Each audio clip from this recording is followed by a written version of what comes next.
Hello, everyone. My name is Dave Rispoli, and I'm the marriage coach. And I want to thank you for checking out this week's episode of Try This Thursday, where every Thursday I share simple yet profound ways to radically improve your marriage and increase the connection that you're having with your spouse. Today, I want to tell you a story. It's a story about a client that I was seeing, and I've been seeing him and his wife for some time. And he shared with me that they would get momentum in the relationship in terms of connection and things were going well. But his wife had this propensity to always bring up the past, that she would begin to think and talk about stuff that had happened in the rearview mirror, sometimes as long as 20, 25 years ago. And she did this with a great deal of regularity. And I asked them, well, how do you respond when she does that? And they said, well, I get defensive. I get angry. I'm like, well, hey, why do you have to bring up the past? Why can't we just move forward? You're never going to get over the past. Why do you sabotage us constantly by looking backwards? And that was his common response. And I said, well, how long have you been doing that? He says, well, I always do that when she brings it up, the past. And I said, well, how is that working? And the truth is, it was like Groundhog Day. It doesn't work. So I said, what if you changed your approach? What if instead of getting defensive or angry, you simply listened to her and then said, baby, I'm sorry. I'm sorry I hurt you.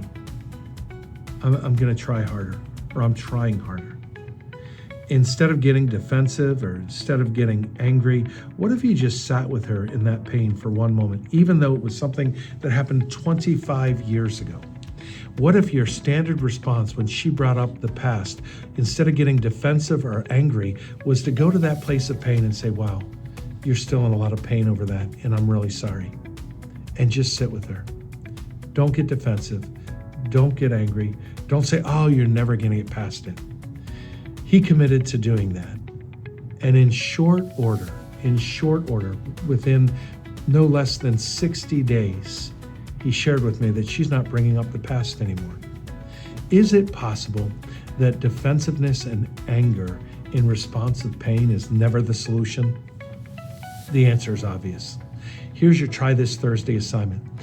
This week, instead of getting defensive or angry, simply say, you're in a lot of pain. I'm sorry. What do you need from me today? And I think that you're going to find that by owning that situation, owning it in that way, your spouse is going to be able to begin to walk through the past differently. And eventually the past will be a scar, but it'll be a distant scar. Hey, if I can be of any service to you, I'm available to you. Don't hesitate to reach out to me, 314-201-8368, or check out themarriagecoach.com. Until next week, keep falling more in love, stop being defensive and angry, and I'll see you next week for another episode of Try This Thursday.